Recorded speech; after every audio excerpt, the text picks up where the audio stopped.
The Wonderful Wizard of Oz, narrated by Marcus, from Britcent. Chapter 1. The Cyclone. Dorothy lived in the midst of the great Kansas prairies with Uncle Henry, who was a farmer, and Aunt Em, who was the farmer's wife. Their house was small, for the lumber to build it had to be carried by wagon many miles. There were 4 walls, a floor, and a roof, which made one room. And this room contained a rusty-looking cook stove, a cupboard for the dishes, a table, 3 or 4 chairs, and the beds. Uncle Henry and Aunt Em had a big bed in one corner, and Dorothy a little bed in another corner.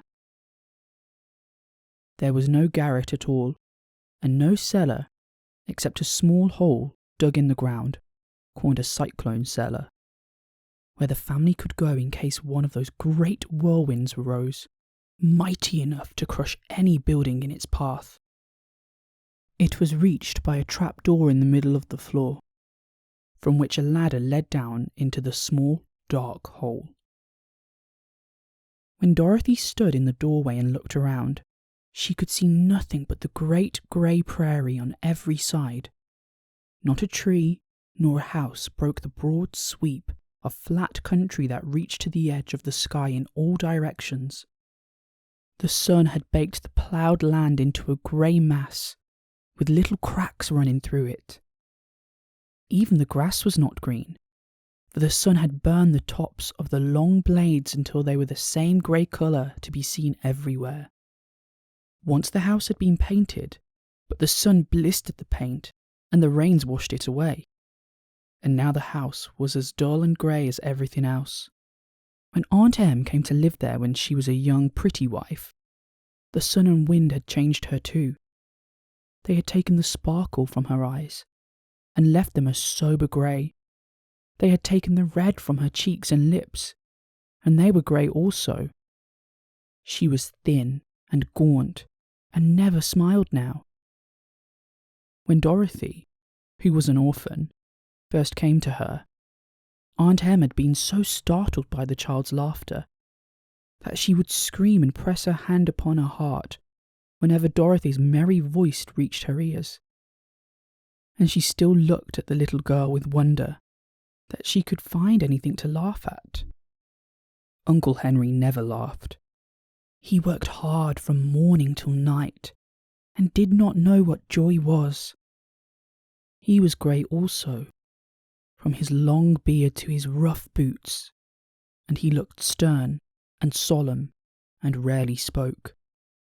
It was Toto that made Dorothy laugh, and saved her from growing as grey as her other surroundings.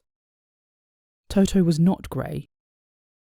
He was a little black dog, with long silky hair and small black eyes that twinkled merrily on either side of his funny wee nose. Toto played all day long, and Dorothy played with him and loved him dearly. Today, however, they were not playing. Uncle Henry sat upon the doorstep and looked anxiously at the sky, which was even greyer than usual. Dorothy stood in the door with Toto in her arms and looked at the sky too. Aunt Em was washing the dishes. From the far north they heard a low wail of the wind, and Uncle Henry and Dorothy could see where the long grass bowed in waves before the coming storm. There now came a sharp whistling in the air from the south, and as they turned their eyes that way, they saw ripples in the grass coming from that direction also. Suddenly, Uncle Henry stood up. "There's a cyclone coming, Em," he called to his wife. "I'll go look after the stock." Then he ran towards the sheds where the cows and horses were kept. Aunt Em dropped her work and came to the door. One glance told her of the danger close at hand. "Quick, Dorothy!" she screamed. "Run for the cellar!" Toto jumped out of Dorothy's arms and hid under the bed, and the girls started to get him. Aunt Em, badly frightened, threw open the trapdoor in the floor and climbed down the ladder into the small dark hole. Dorothy caught Toto at last and started to follow her aunt. When she was halfway across the room, there came a great shriek from the wind, and the house shook so hard that she lost her footing and sat down suddenly upon the floor. Then, a strange thing happened. The house whirled around 2 or 3 times and rose slowly through the air. Dorothy felt as if she were going up in a balloon.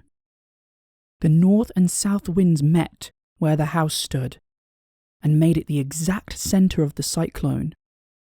In the middle of a cyclone, the air is generally still, but the great pressure of the wind on every side of the house raised it up higher and higher until it was at the very top of the cyclone. And there it remained and was carried miles and miles away, as easily as you could carry a feather. It was very dark, and the wind howled horribly around her, but Dorothy found she was riding quite easily. After the first few whirls around, and one other time when the house tipped badly, she felt as if she were being rocked gently, like a baby in a cradle. Toto did not like it. He ran about the room, now here, now there, barking loudly. But Dorothy sat quite still on the floor and waited to see what would happen.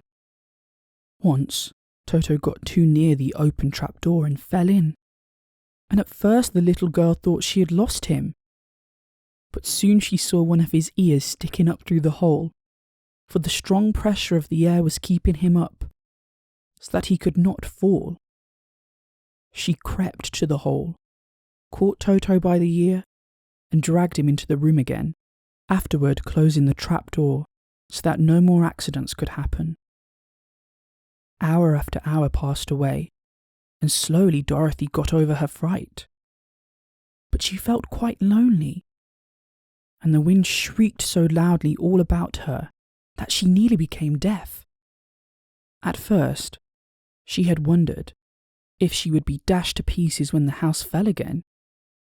But as the hours passed and nothing terrible happened, she stopped worrying and resolved to wait calmly and see what the future would bring. At last, she crawled over the swaying floor to her bed and lay down upon it, and Toto followed and lay down beside her. In spite of the swaying of the house and the wailing of the wind, Dorothy soon closed her eyes and fell fast asleep. Chapter 2. The Council with the Munchkins. She was awakened by a shock so sudden and severe that if Dorothy had not been lying on the soft bed, she might have been hurt. And it was the jar that made her catch her breath and wonder what had happened. And Toto put his cold little nose into her face and whined dismally. Dorothy sat up and noticed that the house was not moving, nor was it dark, for the bright sunshine came in at the window, flooding the little room. She sprang from her bed, and with Toto at her heels ran and opened the door. The little girl gave a cry of amazement and looked about her, her eyes growing bigger and bigger at the wonderful sight she saw. The cyclone had set the house down very gently, for a cyclone, in the midst of a country of marvellous beauty. There were lovely patches of greensward all about, with stately trees bearing rich and luscious fruits. Banks of gorgeous flowers were on every hand, and birds with rare and brilliant plumage sang and fluttered in the trees and bushes. A little way off was a small brook, rushing and sparkling along between green banks, and murmuring in a voice very grateful to a little girl who had lived so long on the dry, grey prairies. While she stood looking eagerly at the strange and beautiful sights, she noticed coming toward her a group of the queerest people she had ever seen. They were not as big as the grown folk she had always been used to, but neither were they very small. In fact, they seemed about as tall as Dorothy, who was a well-grown child for her age, although they were, so far as looks go, many years older. 3 were men and 1 a woman, and all were oddly dressed. They wore round hats that rose to a small point a foot above their heads, with little bells around the brims that tinkled sweetly as they moved. The hats of the men were blue. The little woman's hat was white, and she wore a white gown that hung in pleats from her shoulders. Over it were sprinkled little stars that glistened in the sun like diamonds. The men were dressed in blue, of the same shade as their hats, and wore well-polished boots with a deep roll of blue at the tops. The men, Dorothy thought, were about as old as Uncle Henry, for 2 of them had beards. But the little woman was doubtless much older. Her face was covered with wrinkles, her hair was nearly white, and she walked rather stiffly. When these people drew near the house where Dorothy was standing in the doorway, they paused and whispered among themselves, as if afraid to come farther. But the little old woman walked up to Dorothy, made a low bow, and said in a sweet voice, "You are welcome, most noble sorceress, to the land of the Munchkins. We are so grateful to you for having killed the Wicked Witch of the East, and for setting our people free from bondage." Dorothy listened to this speech with wonder. What could the little woman possibly mean by calling her a sorceress, and saying she had killed the Wicked Witch of the East? Dorothy was an innocent, harmless little girl who had been carried by a cyclone many miles from home, and she had never killed anything in all her life. But the little woman evidently expected her to answer. So Dorothy said, with hesitation, "You are very kind, but there must be some mistake. I have not killed anything." "Your house did, anyway," replied the little old woman, with a laugh. "And that is the same thing. See," she continued, pointing to the corner of the house. "There are her 2 feet, still sticking out from under a block of wood." Dorothy looked and gave a little cry of fright. There indeed, just under the corner of the great beam the house rested on, 2 feet were sticking out, shod in silver shoes with pointed toes. "Oh dear! Oh dear!" cried Dorothy, clasping her hands together in dismay. "The house must have fallen on her. Whatever shall we do?" "There is nothing to be done," said the little woman calmly. "But who was she?" asked Dorothy. "She was the Wicked Witch of the East, as I said," answered the little woman. "She has held all the Munchkins in bondage for many years, making them slave for her night and day. Now they are all set free, and are grateful to you for the favour." "Who are the Munchkins?" inquired Dorothy. "They are the people who live in this land of the East, where the Wicked Witch ruled." "Are you a Munchkin?" asked Dorothy. "No, but I am their friend, although I live in the land of the North. When they saw the Wicked Witch of the East was dead, the Munchkins sent a swift messenger to me, and I came at once. I am the Witch of the North." "Oh, gracious!" cried Dorothy. "Are you a real witch?" "Yes, indeed," answered the little woman. "But I am a good witch, and the people love me. I am not as powerful as the wicked witch who ruled here, or I should have set the people free myself." "But I thought all witches were wicked," said the girl, who was half frightened at facing a real witch. "Oh no, that is a great mistake. There were only 4 witches in all the land of Oz, and 2 of them, those who live in the north and the south, are good witches. I know this is true, for I am one of them myself, and cannot be mistaken. Those who dwelt in the east and the west were indeed wicked witches, but now you have killed one of them. There is one but wicked witch in all the land of Oz, the one who lives in the west."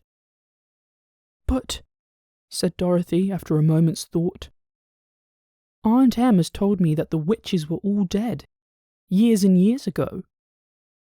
"Who is Aunt Em?" inquired the little old woman.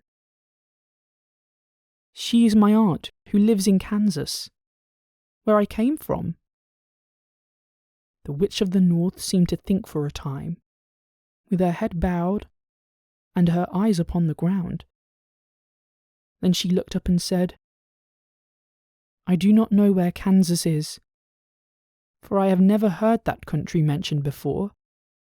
But tell me, is it a civilized country?" "Oh, yes," replied Dorothy. "Then that accounts for it. In the civilized countries, I believe there are no witches left, nor wizards, nor sorceresses, nor magicians. But you see, the land of Oz has never been civilized, for we are cut off from all the rest of the world.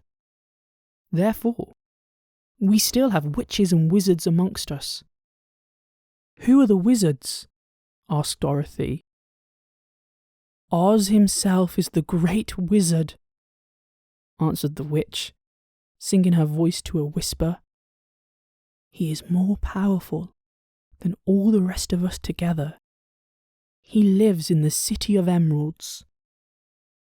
Dorothy was going to ask another question, but just then the Munchkins, who had been standing silently by, gave a loud shout and pointed to the corner of the house where the wicked witch had been lying. "What is it?" asked the little old woman, and looked, and began to laugh. The feet of the dead witch had disappeared entirely, and nothing was left but the silver shoes. "She was so old," explained the Witch of the North, "that she dried up quickly in the sun. That is the end of her. But the silver shoes are yours, and you shall have them to wear." She reached down and picked up the shoes, and after shaking the dust out of them, handed them to Dorothy. "The Witch of the East was proud of those silver shoes," said one of the Munchkins, "and there is some charm connected with them. But what it is, we never knew." Dorothy carried the shoes into the house and placed them on the table.